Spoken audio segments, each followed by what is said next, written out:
सच्चिदानन्दरूपाय विश्वोत्पत्त्यादिहेतवे तापत्रयविनाशाय श्रीकृष्णाय वयं नमः।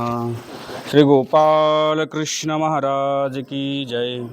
श्री दत्तात्रेय महाराज की जय।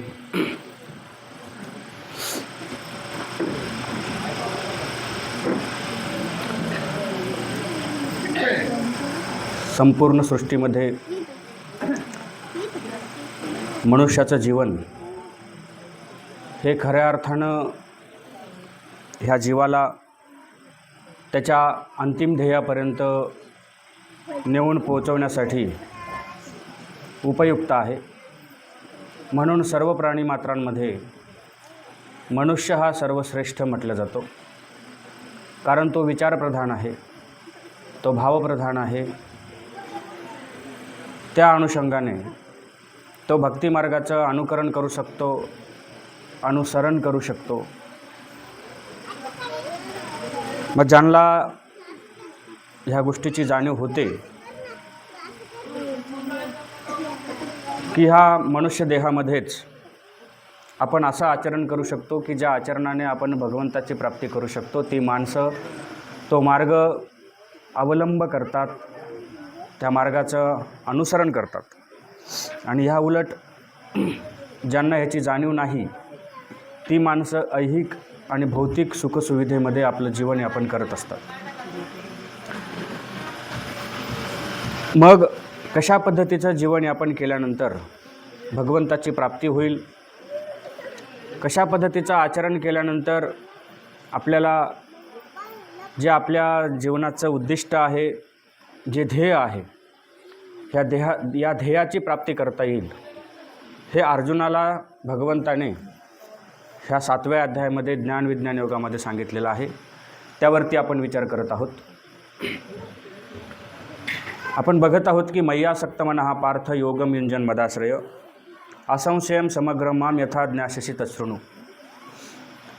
अर्जुना, जे ऐकल्यानंतर तू मला पूर्णपणे जाणू शकशील असं तू ऐक, परंतु ते ऐकण्यापूर्वी तुला तुझं मन माझ्या ठिकाणी आसक्त करावं लागेल। जर तुला असं नाही करता आलं तर तू मला जाणू शकणार नाहीस। परंतु मी तुम्हाला गेल्या 2 दिवसापासून सांगतोय की आपण आपल्या मनाला भगवंतामध्ये आसक्त करू शकत नाहीत, कारण आपण आपल्या प्रपंचाच्या अनुषंगाने ज्या ज्या गोष्टी आपल्याला मोहित करतात, आकर्षित करतात, त्या गोष्टीमध्ये आपलं मन गुंतलेलं आहे, आपलं मन आसक्त झालेलं आहे। सर्वात जास्त आपलं मन कशामध्ये आसक्त असेल तर ते वित्तामध्ये आहे, म्हणजे धनामध्ये आहे, पैशामध्ये आहे। त्यानंतर मनुष्य हा कामासक्त आहे, कामवासनेमध्ये तो आसक्त झालेला आहे। ह्या प्रामुख्यानं 2 गोष्टी आहेत ज्या मनुष्याला अतिशय जास्त आसक्त करतात। मग छोट्या मोठ्या अशा अनेक गोष्टी आहेत की ज्या माणसाच्या मनाला आपल्याकडे आकर्षित करतात, मोहून घेतात। हा आपण पहिला प्रकार पाहिला की आपलं मन आपल्याला भगवंताच्या ठिकाणी आसक्त करायचं आहे। त्यानंतर दुसरी गोष्ट भगवंताने सांगितली, योगम युंज, तू तुझा अंतःकरण किंवा तुला स्वतःला योगामध्ये युक्त कर। योगामध्ये युक्त कर म्हणजे काय? योग म्हणजे काय? तसे तर अष्टांग योग आहेत, यम, नियम, प्रत्याहार, ध्यान, धारणा, समाधी इत्यादी। परंतु या ठिकाणी योग या शब्दाची व्याख्या मी गीतेच्या दृष्टीनं अपेक्षित करतो, कारण भगवद्गीतेमध्ये मागे एका ठिकाणी असं म्हटलेलं आहे की समत्वम योग उच्यते, समत्वाला योग असं म्हटलेलं आहे। मग हा योग या ठिकाणी मला अपेक्षित आहे। तुमच्याकडे जर समत्व असेल, तुमच्या दृष्टीमध्ये समत्व असेल, तुमच्या विचारामध्ये समत्व असेल, तुमच्या व्यवहारामध्ये समत्व असेल, तर मला असं वाटतं की तुमच्या त्या व्यवहाराला श्रेष्ठता प्राप्त होते, तुमच्या जीवनाला श्रेष्ठता प्राप्त होते, तुमच्या विचाराला श्रेष्ठता प्राप्त होते, कारण त्याच्यामध्ये समता आहे। काही काळापासून आपण बघतो आहोत की मनुष्याचं जीवन हे विषमतेमध्ये व्यापलेलं आहे। जाती जातीमध्ये विषमता आहे, धर्मामध्ये विषमता आहे, पंथामध्ये विषमता आहे, माणसामध्ये विषमता आहे, वर्णामध्ये विषमता आहे, प्रत्येक गोष्टीत गरीब श्रीमंत ह्याच्यामध्ये विषमता आहे. ह्या जातीचा माणूस त्या जातीला आपल्या बरोबरीचा मानत नाही. वास्तविक भगवंताने केवळ 4 वर्णामध्ये ह्या सृष्टीमध्ये माणसाची विभागणी केलेली आहे, तीही त्याच्या गुणकर्मानुसार. कुणालाही हीन किंवा कुणालाही श्रेष्ठ लेखण्याच्या दृष्टीनं भगवंताने हे केलेलं नाही, तर केवळ त्याच्या ठिकाणी असलेले गुणकर्म, त्या गुणकर्मानुसार भगवंताने ह्या सृष्टीमध्ये वर्णव्यवस्था निर्माण केलेली आहे, ब्राह्मण, क्षत्रिय, वैश्य आणि शूद्र. मग आपल्या मनामध्ये प्रश्न निर्माण होऊ शकतो की इथे विषमता नाही आहे का? ही विषमता भगवंताच्या ठिकाणी नाही का? ज्या अर्थी योगाच्या दृष्टीने मनुष्यामध्ये, माणसामध्ये, त्याच्या विचारामध्ये, त्याच्या आचरणामध्ये, त्याच्या जीवनामध्ये त्याला समत्व आणण्यासाठी भगवंत सांगत आहेत. मग भगवंताने जेव्हा सृष्टीची निर्मिती केली त्यावेळेस भगवंताने का ही विषमता म्हणजे समाजामध्ये प्रस्थापित केली असेल? तर इथे प्रत्येकाचे गुणकर्म महत्त्वाचे आहेत. इथे अजिबात विषमता नाही. तुमच्या गुणकर्मांना तुम्ही श्रेष्ठ बनवा, तुम्ही श्रेष्ठ होता. जर तुमचे गुण आणि तुमचे कर्म जर हीन प्रवृत्तीचे असतील, हीन वृत्तीचे असतील, हीन पद्धतीचे असतील, तर अर्थातच तुमच्या गुणामुळे आणि तुमच्या कर्मामुळे तुम्हाला हीनत्व प्राप्त होतं. हे तुम्ही स्वतः तुमच्यामध्ये हीनत्व ओढवून घेत आहात. वास्तविक सृष्टीनं मनुष्याची निर्मिती करत असताना प्रत्येकाला सारखं बनवलेलं आहे. प्रत्येकाचे डोळे सारखे आहेत, प्रत्येकाच्या शरीरामध्ये वाहणारं रुधिर अर्थात रक्त हे सारखंच आहे. प्रत्येकजण श्वास घेतो, तो श्वास प्रकृतीने प्रत्येकाला सारखाच दिलेला आहे. मग हे सगळं सारखंच सृष्टीनं आपल्याला दिलेलं आहे, भगवंताने आपल्याला दिलेलं आहे. आपण केवळ आपल्या गुणकर्मानुसार आपल्याला श्रेष्ठ आणि कनिष्ठ बनवत असतो. मग ही विषमता भगवंताच्या ठिकाणी नाही आहे. ही विषमता आपण आपल्या गुणकर्मानं निर्माण केलेली आहे. म्हणून तुमच्या जीवनात, तुमच्या व्यवहारामध्ये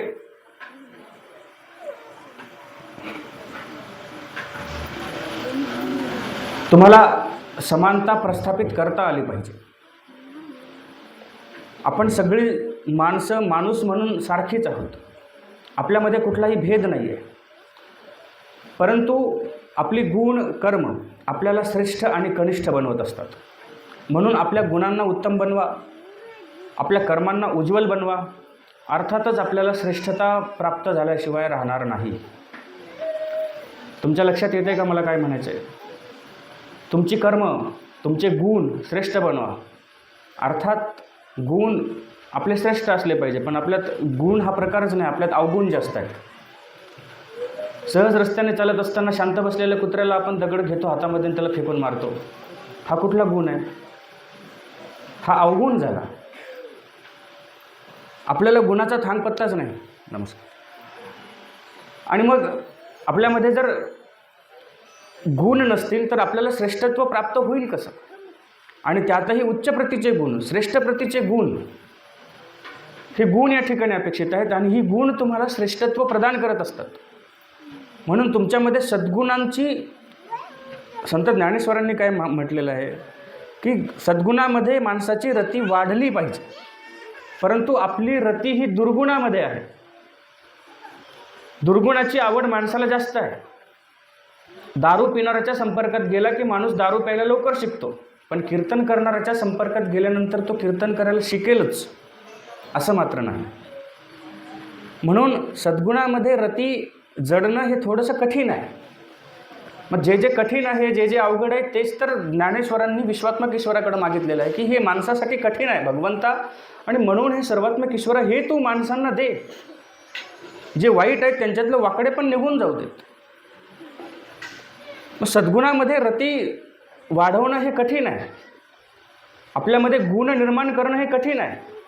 परंतु अशक्य आहे का? अजिबात नाही. ते अशक्य नाही आहे, ते शक्य आहे, परंतु आपल्याला त्यासाठी प्रयत्न करावे लागतील. मग हे गुण तुम्हाला श्रेष्ठत्व प्रदान करतात. मग ते गुण जर तुम्ही तुमच्यामध्ये वाढवले तर तुम्ही श्रेष्ठ आहात. या दृष्टीने परमेश्वराच्या ठिकाणी विषमता नाही.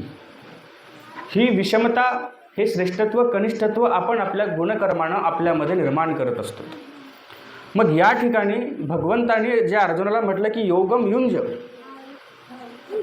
तुझ्या दृष्टीमध्ये तुझ्यामध्ये समदृष्टी निर्माण झाली पाहिजे, समानता तुझ्या दृष्टीत आली पाहिजे.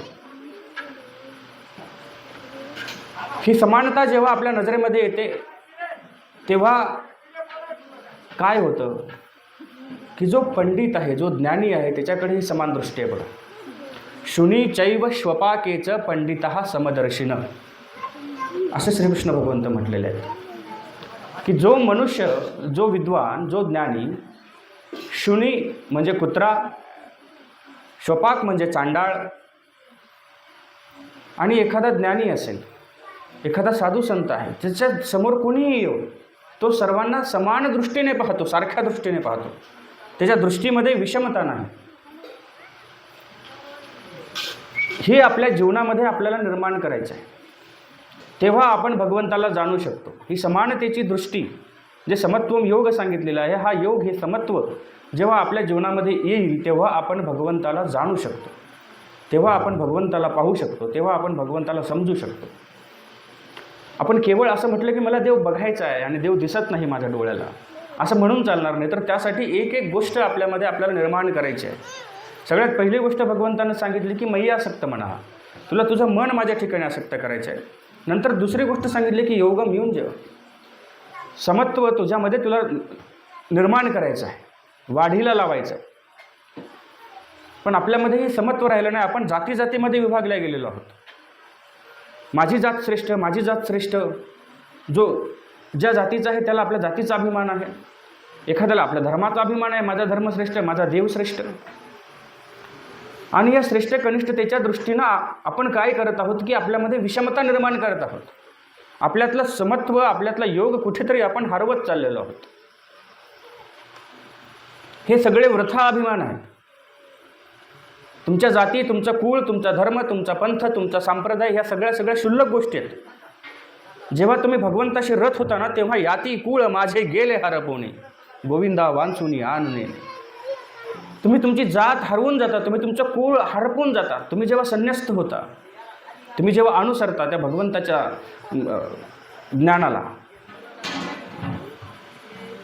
त्यावेळेस या सगळ्या गोष्टी क्षुल्लक आहेत, अतिशय क्षुद्र आहेत, ह्याला काहीही किंमत नाही. तुम्ही ज्या गोष्टीला एवढी किंमत देता, तुम्ही ज्या गोष्टी स्वतःला श्रेष्ठ समजता, स्वतःला मोठं समजता, हे मोठे पण तिथं काहीच कामाचं नाही, तिथे त्याची किंमत शून्य आहे. संत ज्ञानेश्वर म्हणतात, मी पण पर्हा सांडीजे येथ व्युत्पत्ती आघवी विसरीजे, जय जगा धाकुटे होई जय तै जवळीक माझी. अरे माणसा, तुला जर माझ्या जवळ यायचं असेल ना, तर तू अगोदर तुझ्यातला मीपणा पलीकडे टाकून दे. मी अमुक आहे, मी तमुक आहे, मी आमदार आहे, मी खासदार आहे, मी सरपंच आहे, मी अमुक, ह्या सगळ्या गोष्टींना बाजूला टाकून दे, फेकून दे तिकडे. ह्या गोष्टी घेऊन तू माझ्याजवळ येऊ नकोस. ह्या गोष्टी घेऊन जर तुम्ही देवाजवळ जात असाल आणि म्हणाल की मी मोठा माणूस आहे, देव मला लवकर जवळ घेईल, तर तुमच्या पदामुळे देव तुम्हाला जवळ घेत नाही. तुमच्या ठिकाणी असलेल्या भावामुळे, तुमच्या ठिकाणी असलेल्या समत्व दृष्टीमुळे तुम्हाला भगवंत जवळ घेणार आहे. कारण संस्कृत साहित्य असं सांगतं की गुणेर उत्तुंगता याती न उच्चैरासन संस्थितः प्रासाद शिखरस्तोपी काकह किम गरुडा येते. तुमच्या गुणामुळं तुमच्यामध्ये मोठेपण निर्माण होतं. तुम्ही उंच आसनावर जाऊन बसलात, मोठ्या पदावर जाऊन बसलात म्हणून तुम्ही मोठे होत नाहीत. तुमच्यात असणारे सद्गुण, तुमच्यात असणारे सद्विचार, तुमच्यात असणारा सदाचार तुम्हाला मोठं करत असतो. इथे कुळ, इथे जात, इथे तुमचं पद महत्त्वाचं नाही. कारण असं म्हणतात की गुणः सर्वत्र पूज्यन्ते पितृवंशो निरर्थकः वासुदेव नमस्यन्ति वसुदेवम नतु जनः. समाज गुणांचं पूजन करतो. तुमचा पितृवंश काय आहे, तुम्ही कोणत्या वंशातले आहात, तुम्ही कोणत्या कुळातले आहात, तुम्ही कोणत्या जातीतले आहात, हे महत्त्वाचं नाही. तुम्ही किती मोठे आहात, तुमचं वय काय आहे, हेही इथे महत्त्वाचं नाही. इथे फक्त तुमच्यातले गुण महत्त्वाचे आहे. आणि म्हणून वासुदेव नमस्यन्ति वसुदेवम नतु जना. मला सांगा, कृष्ण मोठा आहे की वसुदेव मोठा आहे? वसुदेव मोठा आहे ना, कारण तो कृष्णाचा बाप आहे.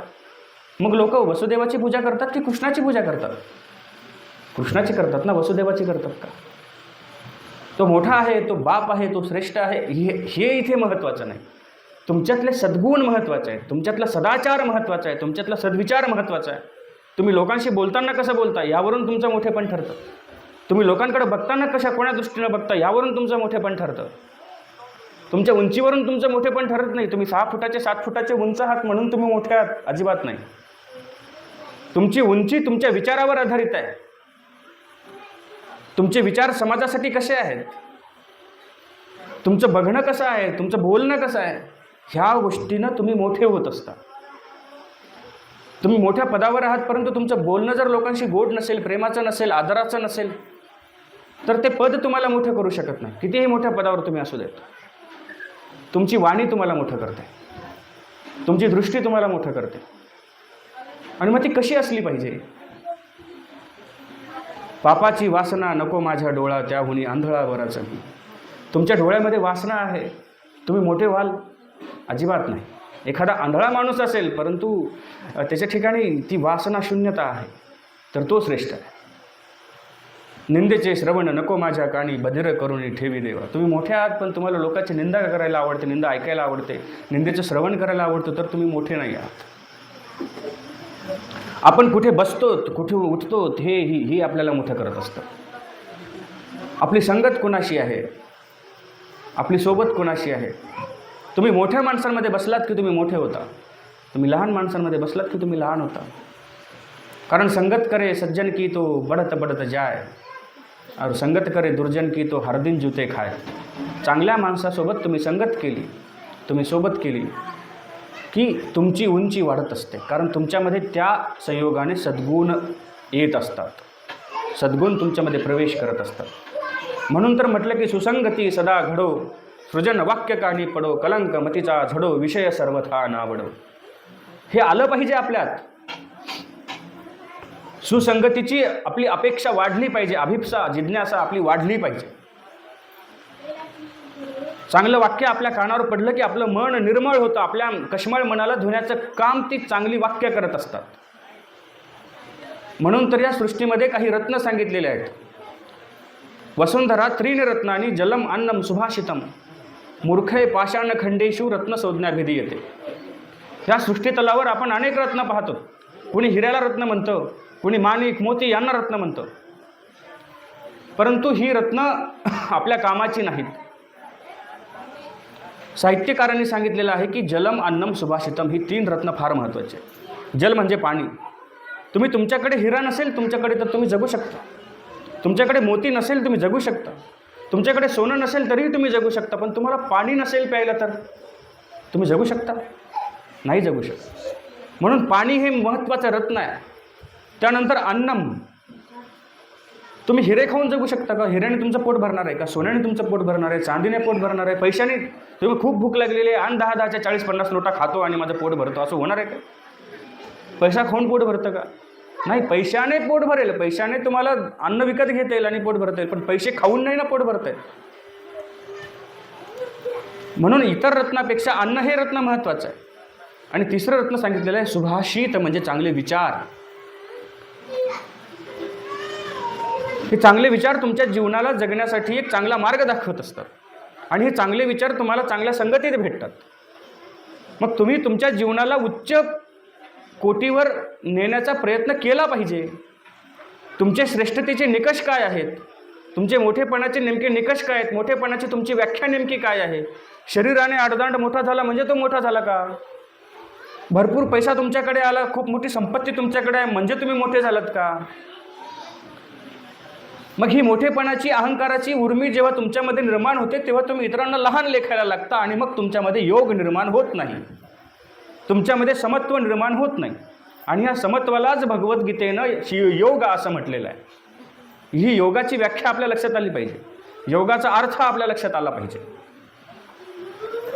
आणि म्हणून योग म्हणजे समत्व, समानता. तुमच्या दृष्टीमध्ये असेल, तुमच्या विचारामध्ये असेल, तुमच्या आचारामध्ये असेल. म्हणून तुम्हाला तुमच्यातलं मी पण बाजूला ठेवायचं आहे. तुमच्यातला मीपणा, तुमच्यातला अहंकार, तुमच्यातला गर्व, तुमच्यातला ताठा, ह्या सगळ्या गोष्टी तुम्ही बाजूला ठेवायच्या आहेत जर तुम्हाला भगवंताजवळ जायची इच्छा असेल. त्या भगवंताचं स्वरूप तुम्हाला समजून घ्यायची जर इच्छा असेल तर तुम्हाला तुमचं मी पण बाजूला ठेवावं लागेल. येथ व्युत्पत्ती आघवी विसरी, जे तुमच्याकडे असलेलं ज्ञान मी अमुक अमुक इतके ग्रंथ वाचलेले आहेत, मला अमुक अमुक इतके अभंग पाठ आहेत, मला अमुक अमुक भगवद्गीता मला संपूर्ण कंठस्थ आहे, मला तिचा अर्थ माहीत आहे, एवढं ज्ञान माझ्याकडं आहे. आणि ही ज्ञानाची जी व्युत्पत्ती तुमच्यामध्ये अहंकार निर्माण करते आहे, ही व्युत्पत्ती तुम्हाला बाजूला ठेवायची आहे. हे मी सांगत नाही, संत ज्ञानेश्वरांनी गीतेचं भाष्य करत असताना सांगितलेलं आहे. इथं व्युत्पत्ती आघवी विसरीजे. तू कुठला महामंडलेश्वर आहे, कुठला आचार्य आहेस, कुठला महंत आहेस, हे सगळं सगळं बाजूला ठेव, गुंडाळून ठेव. देवाजवळ जायचं असेल तर महंत होऊन जाता येणार नाही. देवाजवळ जायचं असेल तर त्याचा भक्त म्हणून तुला जावं लागेल. म्हणून इथं व्युत्पत्ती आघवी विसरीजे. हे सगळ्या ज्ञानाच्या जी काही अहंकार तुमच्यात निर्माण झालेले आहेत, हे थोडेसे बाजूला ठेवा. आणि जय जगा धाकुटे होई जय तै जवळी माझी. जेव्हा तुम्ही तुमच्यात लहानपणा घेताना, माणसं काय म्हणतात, अहो आम्ही मोडू पण वाकणार नाहीत. कशासाठी? महापुरे वृक्ष जाती परी लव्हाळे वाचती. मोठा असा पूर येतोय काही की अचानक, आणि जी झाडं वाकत नाहीत ती कडाकडा मोडून वाहून जातात, त्यांचं अस्तित्वही उरत नाही. पण जी गवत, छोटी छोटी गवत असतात, लवलवणारी पाती असतात, ती लवतात, वाकतात, आणि पूर ओसरून गेल्यानंतर पुन्हा आपली मान वर करून उंच, म्हणजे मान उंचावून ती स्वतः आपला जीवनाला आपला आदर्श दाखवून देतात की मी वाकलो म्हणून मी जगतो आहे. जी वाकत नाहीत ती प्रवाहामध्ये मोडून वाहून जातात, त्यांचं अस्तित्व संपतं. काय हरकत आहे नम्रता घ्यायला, काय हरकत आहे वाकायला? ही नम्रता जर तुमच्यामध्ये समता निर्माण करत असेल, तुमच्यामध्ये योगाचं सृजन करत असेल, तर ती नम्रता तुमच्यासाठी गरजेची आहे, महत्त्वाची आहे, तुमच्या जीवनाला पोषक आहे. चला, व्यावहारिक दृष्टीनं जरी तुमच्या जीवनाला ती पोषक नसेल तरी आध्यात्मिक दृष्टीने, पारमार्थिक दृष्टीनं नम्रता ही तुमच्या जीवनाला खऱ्या अर्थानं पोषक आहे. आणि ही नम्रता स्वतःमध्ये मुरवणं फार अवघड आहे, खूप कठीण आहे. हातात तलवार घेऊन युद्ध करणं मी म्हणतो एक वेळ सोपं आहे, परंतु हातातली तलवार टाकून माघार घेणं हे अवघड आहे. मग हे आपल्याला जमलं पाहिजे, माघार आपल्याला घेता आली पाहिजे, नम्रता आपल्यामध्ये आपल्याला निर्माण करता आली पाहिजे. हे तर संतांना अपेक्षित आहे, हे धर्माला अपेक्षित आहे. हां, जिथे पाहिजे तिथे पेटून उठा ना तुम्ही, काही हरकत नाही. धर्मासाठी पेटून उठा. भगवंताने अर्जुनाला युद्ध करायला लावलं, युद्ध करायला सांगितलं. भले भेटले तर देऊ काशेची लंगोटी, नाथाळाचे माथी हनुकाठी. इथं तुम्हाला व्हायचं आहे तीक्ष्ण, तुम्हाला मेनाहून मऊ होता आलं पाहिजे आणि भाल्याहून तुम्हाला तीक्ष्ण होता आलं पाहिजे. ह्या दोनही टोकाला तुम्हाला जाता आलं पाहिजे. शिशुपाळाचे 100 अपराध क्षमा करा, 99 अपराध क्षमा करण्या इतकी नम्रता, इतकं धैर्य श्रीकृष्णामध्ये आहे. आणि 100वी शिवी त्याने दिल्यानंतर, 100वा अपराध झाल्यानंतर त्याचा शिरच्छेद करण्याची शक्तीसुद्धा श्रीकृष्णामध्ये आहे. ही दोन्ही टोकं माणसात असली पाहिजे. पण कुठं कोणता पावित्रा घ्यायचा, कुठं कोणत्या अभिनयातनं पुढं जायचं, कोणती भूमिका कुठं स्वीकारायची, हे आपल्याला कळालं पाहिजे. हे आपल्याला कळत नाही, म्हणून आपली गफलत होते, म्हणून आपण चुकीच्या रस्त्यावरती जातो. संतांनी तुम्हाला रस्ता दाखवण्याचं काम केलेलं आहे. एक वाटसरू एका वाटेनं चाललेला आहे, 2 रस्ते फुटतायत, तो संभ्रमित होतो कोण्या रस्त्यानं जायचं. त्या ठिकाणी एक माणूस उभा आहे, तो सांगतो, अरे या वाटा जाशी तर चोरे नागवी जशी, का वाघे खाई जशी. या रस्त्याने गेलास तर तुला चोर लुटतील, नाहीतर जंगलात जाशील तिथे वाघ तुला खाऊन घेईल. आणि या वाटा जाशी तरी नगरापुरा पाटणावर पडा होशी. या रस्त्याने गेलास तर तू शहरात पोहोचशील, गावामध्ये जाऊन पोहोचशील. संत मार्गदर्शन करतात की अरे भल्या माणसा, संसाराच्या नादी लागून सतत संसारामध्ये रममान राहून, भोगामध्ये, विलासामध्ये आसक्त होऊन जर तू तुझं जीवन यापन केलंस तर तू नरकाला जाशील, हे 100% खरं आहे. आणि जर तू परमार्थाच्या रस्त्याला थोडासा स्पर्श केलास, तू अध्यात्माचा रस्ता निवडलास, तर तू निश्चित तुझ्या जीवनाचं जे ध्येय आहे, तुझ्या जीवनाचं जे गंतव्य स्थान आहे, अंतिम स्थान आहे, त्या स्थानापर्यंत तू निश्चित जाऊन पोहोचशील. मग कोणता रस्ता आपल्याला निवडायचा आहे हे आपल्याला कळायला पाहिजे.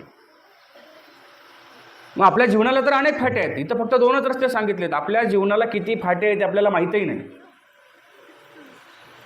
आपलं आजचं जीवन असं इतकं विस्कळीत झालेलं आहे आणि इतकं दिशाहीन आणि दिशाभूल करणारं झालेलं आहे की कोणत्या दिशेला जाऊ, कोण्या मार्गाने जाऊ, कोण्या संप्रदायाच्या मार्गाने जाऊ, कोण्या धर्माच्या मार्गाने जाऊ, कोणत्या जातीचा अभिमान घेऊ, कोणत्या धर्माचा अभिमान घेऊ, हे आपल्याला कळत नाही आहे.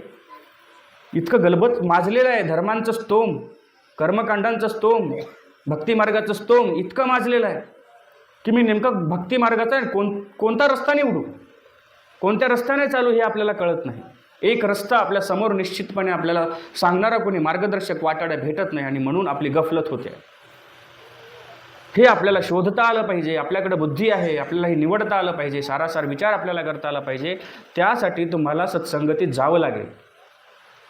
तिथे गेल्यानंतर तुम्हाला तो रस्ता सापडणार आहे. तुमचं मन निर्मळ होणार आहे, तुमची दृष्टी निर्मळ होणार आहे. तुमच्या इंद्रियांना विषयाच्या मध्ये असणारी आसक्ती विरक्तीमध्ये परावर्तित करण्याची, परिवर्तन करण्याची, बदलण्याची शक्ती केवळ सद्विचारामध्ये आहे, सत्संगतीमध्ये आहे. आणि ते ज्ञान तुम्हाला तिथे भेटेल. त्या ज्ञानाने तुमच्यात समत्व निर्माण होईल, तुमच्यामध्ये योग निर्माण होईल.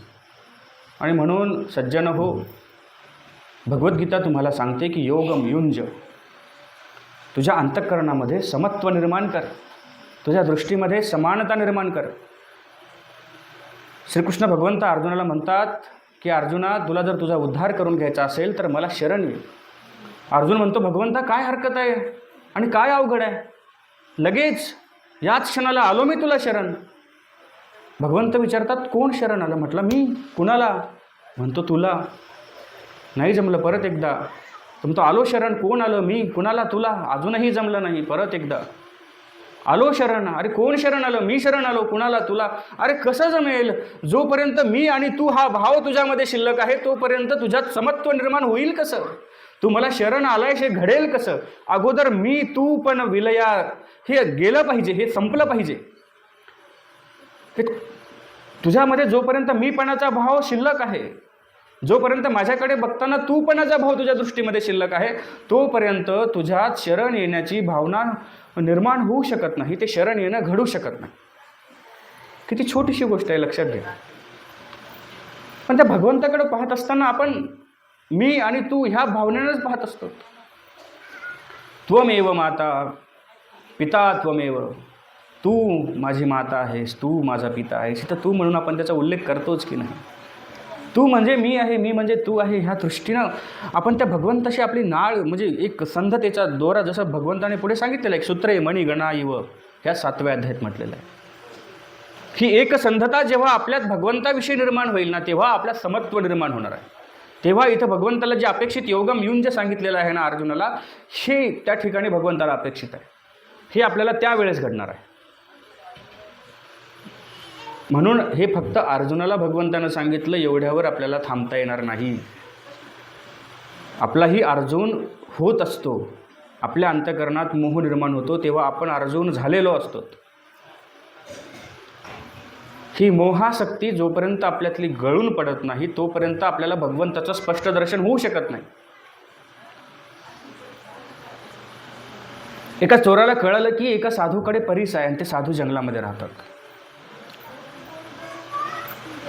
मग तो त्या साधूकडे गेला, त्याने शरणागती पत्कारली की मी तुम्हाला शरण आलेलो आहे, मला भगवंताचं तत्त्वज्ञान सांगा, मला ज्ञानमार्ग सांगा, मला परमार्थाचं ज्ञान सांगा, मला भगवंताशी जवळीक साधायची आहे. हा पवित्रा त्याने घेतला, भूमिका त्याने घेतली. मनामध्ये कपट आहे, परंतु वरवरती सोंग घेतलं. आता शेवटी जगाच्या कल्याण संताच्या विभूती देह कष्टविती परोपकार, त्यांच्या अंतःकरणामध्ये कळवळा निर्माण झाला. कारण बुडत हे जन न देखवे डोळा, आणि तो कळवळा त्यांच्या अंतःकरणात निर्माण झाला. ठीक आहे, हरकत नाही, माझ्याजवळ राहा, मी तुला उपदेश करत राहील. ते साधू त्याला उपदेश, नित्यदिनी त्याला उपदेश करायचे. आणि तो संधी शोधायचा की मला कधी यांच्याकडचा परीस चोरी करता येईल, कारण माहिती झालं पाहिजे की त्यांनी परीस ठेवलेला कुठे आहे. त्या साधूला कधी परीसाचं काम पडत नाही, त्यामुळे ते परीस बाहेर काढत नाहीत. शेवटी थांबून थांबून किती दिवस थांबायचं? 10 दिवस झाले, 15 दिवस झाले, 20 दिवस झाले, 1 महिना झाला, त्याला परीसाचा काही पत्ता लागत नाही. शेवटी एके दिवशी सकाळी सकाळी साधू स्नान संध्येसाठी नदीवरती गेलेले आहेत. हा घरीच आहे, हा पर्णकुटीमध्येच आहे, ते थांबलेला आहे आश्रमात. त्याला वाटलं आता हीच संधी आहे, आपण परीस शोधूयात कुठे. परीस म्हणजे माहिती आहे तुम्हाला, काल्पनिक पाषाण आहे जो लोखंडाला लावला की त्याचं सोनं होतं म्हणतात. आणि ते साधू नदीवरती स्नानाला गेले असताना त्याला माहिती आहे आता किती वेळ लागतो, आणि तेवढ्या वेळामध्ये आपण ही पर्णकुटी पूर्ण शोधून काढूयात. मग साधूकडे काय असणार आहे? त्याचे काही कपड्यांचे गाठोडे होते, त्याच्याकडे काही परोटल्या होते, त्याच्याकडे काही गोरख झोळणा होता, त्याची झोळी, त्याचं पात्र, सगळं सगळं सगळं त्याने शोधलं. त्याचे कपडे अस्ताव्यस्त, सगळे कपडे काढले, सगळे त्याची झोळी शोधली, त्याची गवसणी शोधली, त्याच्याकडे असणारी परोटली त्याने सोडली, त्याच्यामध्ये शोधलं. त्याला परीस कुठेच सापडत नाही. थकला घामाघूम झाला. तेवढ्या साधू परत आले. त्याने पाहिलं सगळं अस्ताव्यस्त पर्णकुटीमध्ये सामान साहित्य पसरलेलं आहे, विखुरलेलं आहे. साधूने विचारलं, अरे काय झालं, कुणी चोर आले होते का, कुणी दरोडेखोर आले होते का, कुणी हे सगळं अस्ताव्यस्त केलं, कुणी हा पसारा सगळा विस्कळीत करून टाकलेला आहे, तुला काही मारहाण तर केली नाही ना. साधू त्या चोरालाच विचारत आहेत. आणि ही साधूची त्याच्याविषयीची असलेली काळजी पाहून तो नरमला, त्याला थोडा शरमला. तो साधूच्या पायावरती जाणं लोटांगण घेतलं, म्हणाला, महाराज मला क्षमा करा, तुम्ही ज्या काळजीने माझी विचारपूस करत आहात त्या योग्यतेचा मी नाही. मी खरं तर चोर आहे. तुमच्याकडे परीस आहे हे मला कळालं आणि तुमच्याकडचा तो परीस चोरण्यासाठी मी तुमच्याकडे आलेलो आहे. परंतु मला तो परीस सापडला नाही. कृपा करून आपण सांगाल का तो परीस कुठे आहे.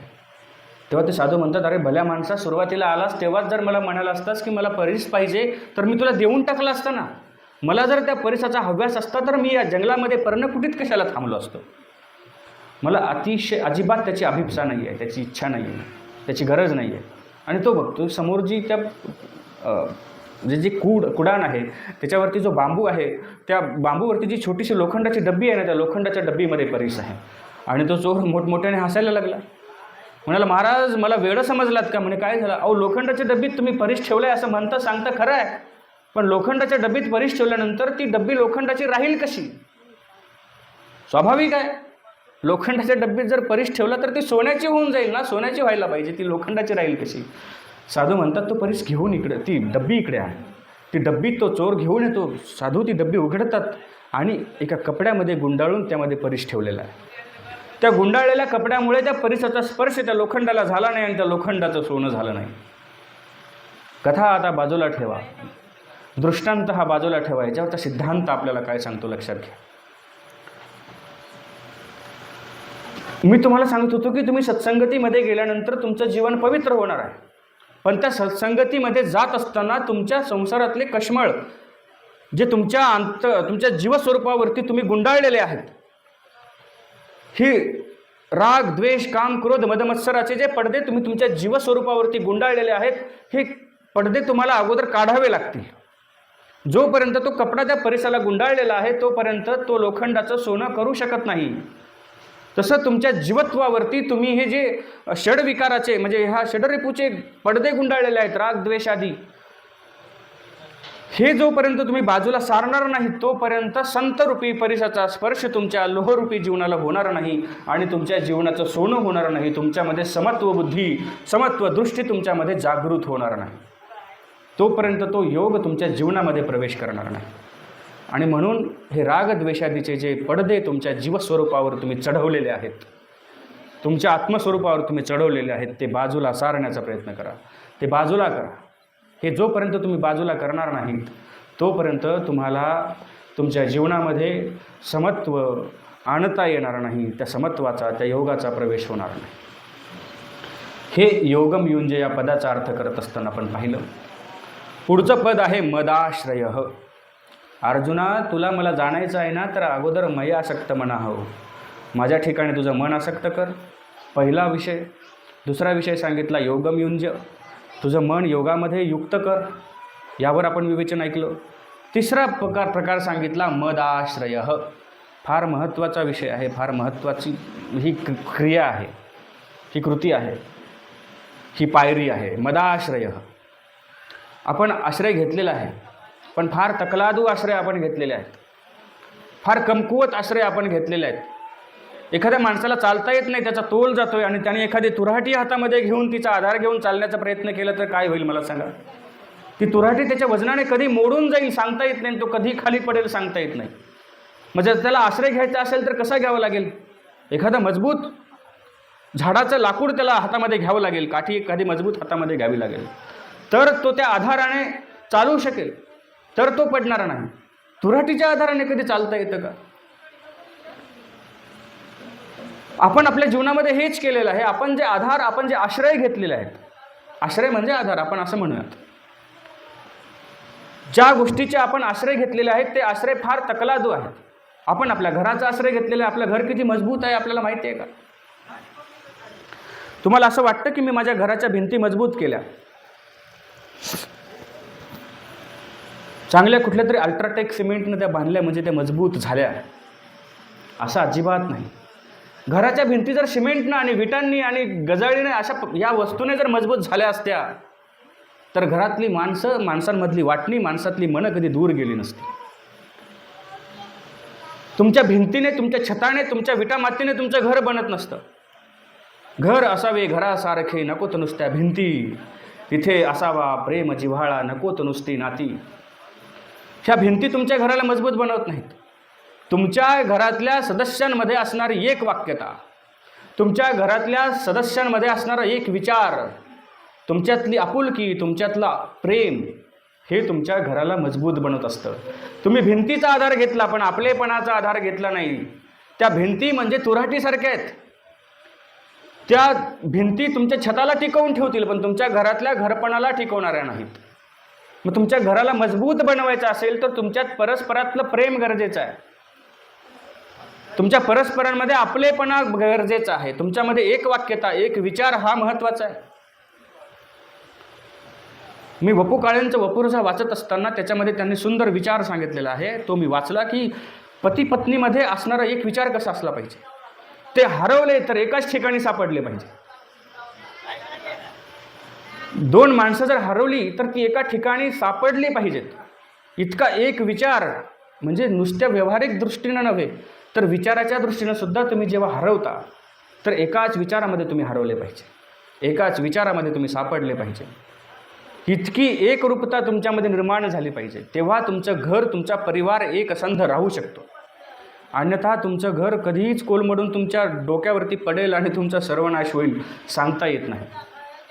म्हणून घराला टिकवण्यासाठी भिंतीपेक्षा प्रेमाचा आधार घ्या, आपुलकीचा आधार घ्या, एक विचाराचा, एक वाक्यतेचा आधार घ्या. आणि जो संसाराचा आश्रय घेतो तो शेवटपर्यंत जाऊ शकत नाही. ज्याला शेवटच्या टोकापर्यंत जायचं आहे त्याला भगवंतांनी सांगितलेलं मदाश्रय. मद म्हणजे कोण? इथं भगवंत सांगतायत मद म्हणजे मी, माझा.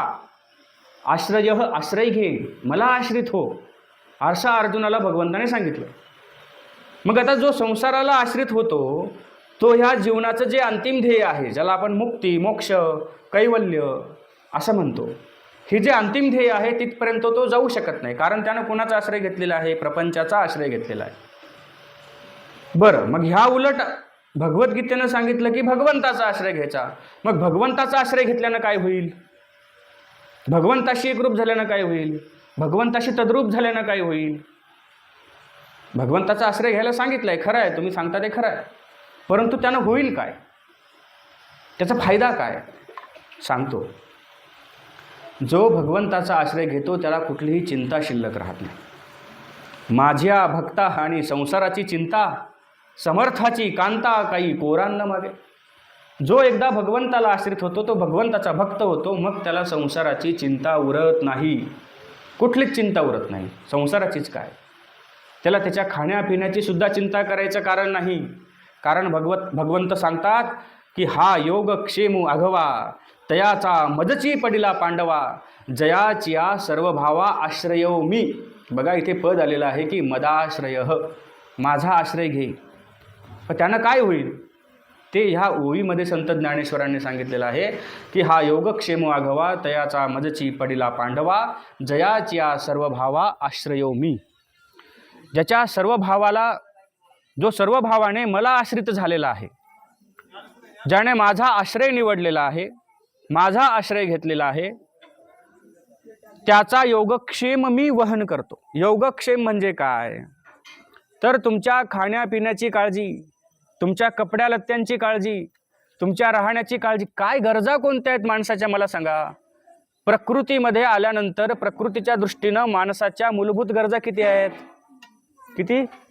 3. कोणत्या? अन्न, वस्त्र, निवारा. आणि ह्या 3ही गरजा भागवते ती पृथ्वी, म्हणून तिला अवनी असं म्हणतात.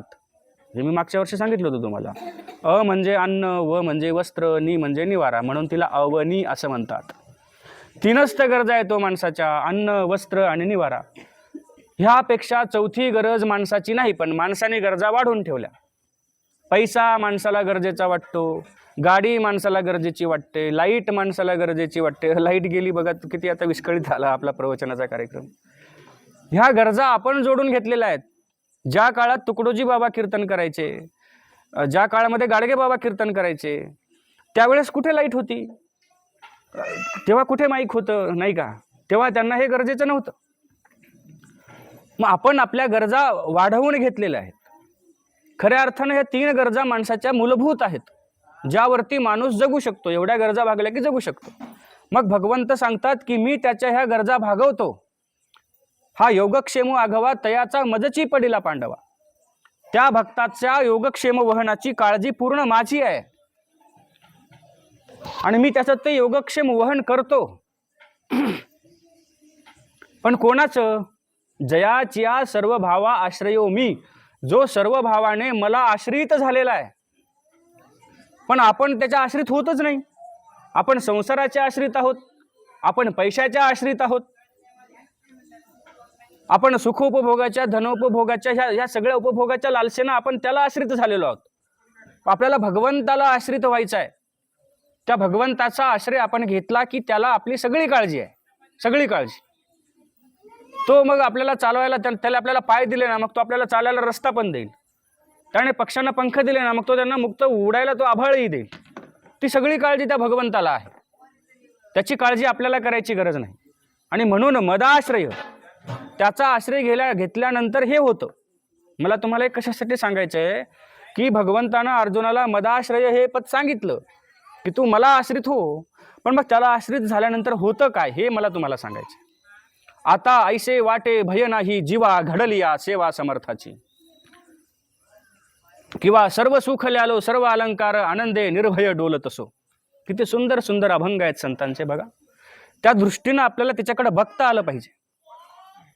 सर्व सुख ल्यालो सर्व अलंकार. एका ठिकाणी कोणीतरी असं विचारलेलं आहे की जगी सर्व सुखी असा कोण आहे? मला वाटतं समर्थ रामदासांनी विचारलेलं आहे. ह्याचं उत्तर इथं मला संत तुकारामांच्या अभंगामध्ये सापडतं की सर्व सुख ल्यालो सर्व अलंकार, आनंद निर्भय डोलतसो. जगात सर्व सुखी असा कोण आहे हा प्रश्न संतांना पडला आणि त्याचं उत्तर संतच देतात की सर्व सुख ल्यालो सर्व अलंकार. सगळं सुख आमच्याकडे आहे, सगळे अलंकार आमच्याकडे आहेत. आम्हाला गरज नाही आहे कुठल्या अलंकाराची, आम्हाला नाही पाहिजे, आम्हाला एकदाणी नाही पाहिजे, आम्हाला कुठलं चपलाहार नाही पाहिजे, आम्हाला कुठलं मंगळसूत्र नाही पाहिजे, आम्हाला कुठली कुंडलं नाही पाहिजेत, काहीच नाही. सगळे अलंकार आमच्याकडे आहेत, सगळी सुख आमच्याकडे आहेत. आणि आनंदे निर्भय डोलत असो. किती किती ताकद लागत असेल की माझ्याकडे आनंद आहे आणि त्या आनंदामध्ये मी डोलतोय असं म्हणायला. मला नाही वाटत की जगाच्या पाठीवर कुणीही असं म्हणेल की माझ्याकडे सगळा आनंद आहे, कुणीही म्हणणार नाही. पण संतांमध्ये ही ताकद आली कुठून, ही शक्ती आली कुठून की माझ्याकडे सर्व प्रतीचा आनंद आहे, सगळं सुख माझ्याकडे आहे. ही म्हणण्याची शक्ती त्यांच्याकडे येते याचा अर्थ त्यांच्या पाठीमागे तसा स्रोत असला पाहिजे. त्यांच्या पाठीमागे कुठली तरी एक शक्ती तशी असली पाहिजे, प्रेरक अशी शक्ती. आणि ती शक्ती जर कोणती असेल तर ती भगवंताच्या भक्तीची शक्ती आहे. त्या भगवंताच्या आश्रयाची ती शक्ती आहे, त्याच्या भगवंताच्या आश्रयाचा तो पॉवर आहे, ती ऊर्जा त्याच्या पाठीमागे आहे संतांच्या. आणि म्हणून त्यांच्याकडे सर्व सुख असल्याचा दावा ते करतात, आनंद असल्याचा दावा करतात, निर्भयता असल्याचा ते दावा करतात. आज जग इतकं भययुक्त झालेलं आहे की त्याला निर्भय होणं फार अशक्यप्राय झालेलं आहे. कारण असं म्हणतात की सर्वे पदम भयान्वित भुवी कृष्णम पदम निर्भयम. जगामध्ये प्रत्येक जागा ही भयानं व्यापलेली आहे, प्रत्येक ठिकाणी भय आहे. कुणाला कशाचं भय आहे, कुणाला कशाचं भय आहे. भोगे रोग भयम कुले च्युती भयम राधने भयम योषितः. तुम्ही भोग घेताना जे उपभोग घेतात त्या उपभोगाला रोगाची भीती आहे. तुम्ही सुंदर सुंदर पदार्थ खाता, तळलेले पदार्थ खाता, सुंदर चमचमीत मसालेदार पदार्थ खाता, हा भोग आहे. मग त्या भोगाने जो मसालेदार पदार्थ खातो मग त्याच्या छातीमध्ये जळजळ होते, त्याला मूळव्याधाचा त्रास होतो. ह्या भोगामध्ये रोगाची भीती आहेच, लपलेली आहे ती, म्हणून आपण घाबरतो. बाकी त्यांचं काय सांगू, मी स्वतः घाबरतो. मसालेदार वरण असेल, मसालेदार नको नको, मला साधी भाजी द्या, मला फिक्की भाजी द्या. कारण त्या भोगात रोग लपलेला आहे, म्हणून त्या रोगाची भीती आपल्याला आहे. म्हणून भोगे रोग भयम कुले च्युती भयम. जो कुलवान मनुष्य आहे, ज्याचं नाव फार असं लौकिक झालेलं आहे, त्याला त्या पदावरून त्या लौकिकतेपासून पडण्याची भीती आहे, पतन होण्याची भीती आहे. राधने भयम योषिदा. जो राजा आहे, जो मोठा मनुष्य आहे, त्याला स्त्रीची भीती आहे की एखाद्या स्त्रीचा संपर्क आला आणि माझं नाव खराब झालं तर. म्हणून सर्वे पदम भयान्वित भुवी. ह्या जगातली प्रत्येक गोष्ट भययुक्त आहे. मग निर्भय असं ठिकाण कोणतं आहे तर कृष्णम पदम निर्भयम, कृष्णाचं पद निर्भय आहे. मग म्हणून जे कृष्णाला शरण गेले, जे भगवंताला शरण गेले, ज्याने भगवंताचा आधार घेतला, ती संत मंडळी असं म्हणते की आनंदे निर्भय डोलत असो. आम्ही आनंदाच्या बळावरती निर्भयतेने डोलत आहोत. आम्हाला कशाचंही भय आता शिल्लक राहिलेलं नाही. आणि हे शब्द त्याच्याच मुखात येऊ शकतात ज्यानं भगवंताचा आश्रय घेतलेला आहे. म्हणून अशा बळीयाचा आश्रय घ्या की ज्याचा आश्रय घेतल्यानंतर कुठलीही भीती तुम्हाला शिल्लक राहणार नाही, कुठलंही भय तुम्हाला शिल्लक राहणार नाही. अशा बळीयाचे अंकित व्हा, अशा सदर्थ बळीयाला शरण जा. रिनाईताचा दृष्टांत भगवंतांनी सांगितला की एका माणसाने कोणाकडून अनेक लोकांकडून ऋण घेतलेला आहे आणि तो ऋण आता फेडू शकत नाही. मग तो अशा वेळेस ती माणसं त्याच्याकडे ऋण मागण्यासाठी येतात, आमचं कर्ज आम्हाला परत कर. अशा वेळेस तो सदर्थ बळी अशी शरण रेगे. एका बलवान माणसाला तो शरण जातो, मला वाचव यांच्यापासून. आणि आता तो त्या बळीयाचा अंकित झालेला आहे, तो त्याला शरण गेलेला आहे. आता मात्र कोणी त्याच्या वाटेला जात नाही. जाऊ द्या, तो आता त्या बलवान माणसाच्या आश्रयामध्ये आहे. आता आपण त्याच्या वाटेला जाण्यात अर्थ नाही. आणि मग ह्या संसाराचे आपण ऋणाईत आहोत. ह्या संसाराचं कर्ज आपल्यावरती आहे आणि हा संसार प्रत्येक क्षणी आपल्याकडे ते कर्ज वसूल करण्यासाठी येतोय. दुःखाच्या रूपामध्ये येत असेल, भोगाच्या रूपामध्ये येत असेल, तो येतोय आपल्याकडे. अशा वेळेस आपण सदर्थ बळी असणाऱ्या भगवंताचा आश्रय घ्यायचा. मग तो संसार आपल्याला दुःख देण्यासाठी येणार नाही, ते प्रपंच आपल्याला यातना देण्यासाठी येणार नाही. पण केव्हा? जेव्हा त्या समर्थ असणाऱ्या परमेश्वराला आपण शरण जाऊ, त्या समर्थ असणाऱ्या परमेश्वराची आपण सेवा करू, त्यावेळेस आपल्याला कुठल्याही गोष्टीची चिंता राहणार नाही, कुठल्याही गोष्टीचं भय राहणार नाही. आणि जो भयमुक्त होऊ शकतो तोच भक्ती करू शकतो. जो भययुक्त आहे तो भक्ती करू शकत नाही. लक्षात आलं का? जो भयाने युक्त आहे तो भक्ती करू शकत नाही. भक्ती करायची असेल तर भयमुक्त व्हावं लागेल. आता कुणीतरी अचानक आलं आणि माझ्या कानामध्ये सांगून गेलं, थांबा प्रवचन होऊ द्या, मग तुम्हाला सांगतो, तुमचा खूनच करतो. मला प्रवचन करता येईल का? नाही करता येणार. आरतीला उभं राहिलो एखाद्या वेळेस आणि आरतीला उभं राहिल्यानंतर अशी एखाद्याने येऊन धमकी देऊ द्या बरं, आरती होईल का माझ्याकडून? नाही होणार. जो भयमुक्त आहे तोच भक्ती करू शकतो. भययुक्त असलेला माणूस भक्ती करू शकत नाही, तो भगवंताचा आश्रय घेऊ शकत नाही. आमच्या महानुभाव संप्रदायामध्ये एक आरती आहे, तेरे बिना मुझे डर नहीं किसी का. त्या आरतीमध्ये म्हणजे आरती प्रभू मेरे तन मन धन की, त्याच्यावर तेरे बिना मुझे डर नहीं किसी का. हे भगवंता तुझ्याशिवाय मला कोणाची भीती नाही. आणि असा पुजारी मंदिरामध्ये आरती करतोय, तेरे बिना मुझे डर नहीं किसी का, आणि एक पालीचं छोटंसं पिल्लू त्याच्या अंगावरती पडतं. गाभाऱ्यातून काय मंदिराच्या परकोटातून तो बाहेर पळून जातो अंग झाडत आणि म्हणतो तेरे बिना मुझे डर नहीं किसी का. भययुक्त असणारा माणूस भक्ती करू शकत नाही. लक्षात घ्या, त्याला भयमुक्त व्हावं लागेल. आणि भयमुक्त तोच होऊ शकतो जो भगवंताचा आश्रय घेईल. कारण तो ह्या जगातला सर्वात बळी आहे. बळी म्हणजे बलवान आहे. त्याच्या इतका बलवान ह्या जगामध्ये दुसरं कोणीही नाही. कारण सगळ्या शक्तीचा अधिष्ठाता तो आहे, सगळ्या शक्तीचा निर्माता तो आहे, सगळ्या ऊर्जेचा स्रोत भगवंत आहे. ही सगळी ऊर्जा जी तुम्हाला आपल्या आजूबाजूला दिसते ना, ही सगळी ऊर्जा ही सगळी त्या भगवंतापासून म्हणजे प्रसृत झालेली आहे. आणि मग जो सगळ्या शक्तीला प्रसूत करणारा, तिला प्रसवणारा आहे, तो भगवंत किती बलवान असेल विचार करा. आणि म्हणून आश्रय घ्यायचा असेल तर त्या बलवंत असणाऱ्या भगवंताचा आश्रय घ्यायचा आहे. एकदा का तुम्ही त्याचा आश्रय घेतला की मग तुम्हाला कुठलंही भय नाही, मग तुम्हाला कुठलीही चिंता नाही. मग तुका म्हणे जाऊ अभयाच्या गावा, त्या अभयाच्या गावामध्ये तुम्ही प्रवेश करता. कारण अभय देणारा, अभयाचं पद देणारा तो भगवंत आहे. संत ज्ञानेश्वरांनी सर्वात्मक ईश्वराकडं पसायदान मागितलं आणि सर्वात्मक ईश्वरानं जीवाकडं अभयदान मागितलं. सर्वज्ञ श्री चक्रधर स्वामी म्हणतात, तुम्ही महात्मे किंगा, तुम्ही चतुर्विधा भूतग्रामा अभय देयावे की. तुम्ही सर्व प्राणीमात्रांमध्ये महात्मे आहात म्हणजे श्रेष्ठ आहात आणि तुम्ही चतुर्विधा भूतग्रामा अभय द्यावे. चतुर्विध भूतग्राम म्हणजे काय तुमच्या लक्षात आलं का? 4 प्रकारच्या खाणी या सृष्टीमध्ये आहेत. सजीव ह्या सृष्टीमध्ये जन्म घेतात 4 पद्धतीनं. 4 पद्धतीशिवाय 5वी पद्धतच नाही. एक आहे जारज, दुसरी आहे अंडज, तिसरी आहे स्वेदज आणि चौथी आहे उद्भिज. जारज म्हणजे जारातून जन्म घेतात. तुम्ही, आम्ही, जनावरं इत्यादी जारातनं जन्म घेतात. अंडज, अंड्यातनं जन्म घेणारे पक्षी, पशु नाही, क्षमा करा, पक्षी, ते अंड्यातनं जन्म घेतात. अंडज. स्वेदज, स्वेद म्हणजे घाम, घामातून जन्माला येतात, उवा, लिखा इत्यादी. आणि चौथा प्रकार सांगितलेला आहे उद्बीज. उद म्हणजे पाणी आणि बीज म्हणजे बियाणं. ह्या दोन्हीच्या संयोगातून जन्माला येणारी वृक्षवल्ली, उद्बीज. 4च प्रकार आहेत. 4 शिवाय 5वा प्रकार तुम्हाला माहीत असेल तर मला उद्या सकाळी येऊन सांगा. म्हणून स्वामी म्हणतात की तुम्ही चतुर्विधा भूतग्रामा अभय द्यावे की.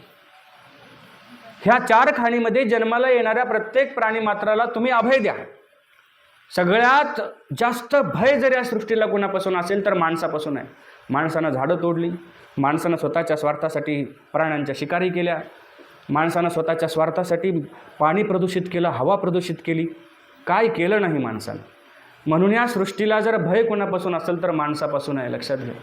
आपण स्वतःच्या स्वार्थासाठी मोठमोठे कारखाने उभे केले, मोठमोठ्या कंपन्या उभ्या केल्या. तुम्ही म्हणाल आम्हाला का म्हणताय, आम्ही कोणता कारखाना टाकला? तुम्ही टाकला नाही, पण ज्यांनी टाकला ते माणसंच आहेत, त्यांच्यासाठी सांगतोय. पाणी प्रदूषित केलं, हवा प्रदूषित केली, काही चांगलं ठेवलं नाही आपण. पूर्वीची पिकं कशी असायची? पूर्वी कुठलाही भाजीपाला खात असताना आपल्याला धुवायची गरज पडत नव्हती. आता प्रत्येक गोष्टीवर आपण पेस्टिसाईड फवारायला लागलो. किती घातक विघातक अशा गोष्टी आपण फवारतो आहोत. सगळ्या गोष्टीमध्ये मिसळ आलेली आहे, सगळ्या गोष्टींमध्ये रसायनं आलेली आहेत, केमिकल आलेली आहेत. अल्पवयामध्ये माणसांना कॅन्सर व्हायला लागलेला आहे. लहान लहान मुलं, तरुण मुलं कॅन्सरच्या म्हणजे शिकार व्हायला लागलेले आहेत. आपण किती प्रदूषण वाढवलेलं आहे. माणसानं ह्या सगळ्या सृष्टीला भययुक्त करून टाकलेलं आहे. प्रत्येक ठिकाणी भीती, काय खाऊ आणि काय नको याची भीती माणसाला वाटायला लागलेली आहे. जास्त गोड खाल्लं तर शुगर होते की काय याची भीती माणसाला वाटायला. पूर्वीचे माणसं विचार करत नव्हते. 7-7, 8-8 पोळ्या खायचे म्हणे जुनी माणसं, असं मी ऐकलेलं आहे. मी पाहिलं नाही कोणाला 7-7, 8-8 पुरणपोळ्या खाताना, पण सांगतात. आता 2 पुरणपोळ्या खायचं म्हटलं तर भीती वाटायला लागते की संपते का नाही, उष्ट राहतं का काय. म्हणजे कशी माणसं असतील, कसं खाद्य असेल, कशी ताकद असेल. पण आपण अलीकडं आपल्या स्वार्थासाठी, आपल्या स्वार्थापोटी, आपल्या उपभोगाच्या लालसेपोटी सगळ्या गोष्टी प्रदूषित करून टाकल्या आणि सगळी सृष्टी भययुक्त करून टाकलेली आहे. मग ज्या माणसानं सृष्टी भययुक्त करून टाकली त्या माणसाला सृष्टी अभय देईल कशी? आणि म्हणून खरंच जर तुम्हाला निर्भय व्हायचं असेल तर मदाश्रय, अर्जुना मला आश्रित हो, माझा आश्रय घे. 3 गोष्टी भगवंतानं सांगितल्या. मला जर जाणून घ्यायचं असेल तर मय्या आसक्त मनः, माझ्या ठिकाणी मन आसक्त कर. लक्षात ठेवा, मी पुन्हा सांगतोय. कशासाठी सांगतोय? तुमच्या लक्षात राहावं म्हणून सांगतोय. देवाला समजून घ्यायचं असेल तर पहिली गोष्ट देवानं सांगितली की मय्या आसक्त मनः, माझ्या ठिकाणी तुझं मन आसक्त कर. आपलं मन संसारात आसक्त आहे, उपभोगाच्या गोष्टीत आसक्त आहे, तिथून काढून मय्या आसक्त म्हणा, भगवंतामध्ये आसक्त करायचं. पहिली गोष्ट लक्षात ठेवा, तुमचं मन भगवंतामध्ये आसक्त करायचं. दुसरी गोष्ट सांगितली योगम युंज, तुमच्या अंतःकरणामध्ये समत्व दृष्टी, समत्व बुद्धी निर्माण करायची आहे, ही दुसरी गोष्ट सांगितली. आणि तिसरी गोष्ट काय सांगितली? मद आश्रय, मला आश्रित हो, माझा आश्रय घे. बाकीचे आधार सोडून दे, बाकीचे आश्रय सोडून दे. सर्व धर्मान परित्यज्य माम एकम शरणम व्रज, सगळ्या तुझ्या तकलादू धर्मांचा, तकलादू आधारांचा त्याग कर आणि माम एकम शरणम व्रज, मला एकट्याला शरण ये, माझ्या एकट्याची भक्ती कर, मला एकट्याला आश्रित हो. हे मदाश्रय, हे तिसरं पद अर्जुनाला भगवंतानं सांगितलं. आणि हे जर तू केलं तर काय होईल की असंशयम समग्रम माम यथा ज्ञास्यसि तशृणु. अर्जुना, निसंशयपणे, कुठलाही संशय शिल्लक न राहता समग्रम माम ज्ञास्यसि, तू मला समग्र जाणू शकशील. समग्र म्हणजे अजिबात थोडंही शिल्लक न राहता, समग्र संपूर्णत्वाने मला जाणशील. पण त्यासाठी तुला ह्या 3 गोष्टी कराव्या लागतील, असं अर्जुनाला भगवंताने सांगितलं.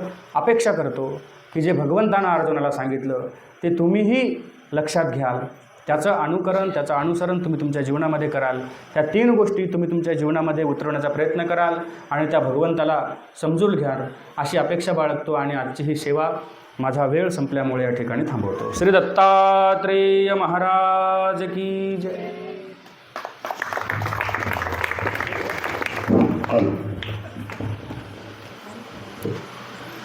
What परमेश्वरांचे भक्ती करत असताना कशाची आसक्ती ठेवायची आणि कशाबद्दल आपली ओढ निर्माण राहिली पाहिजे आणि अनन्य भाव कुठे आपण समर्पित करायला पाहिजे.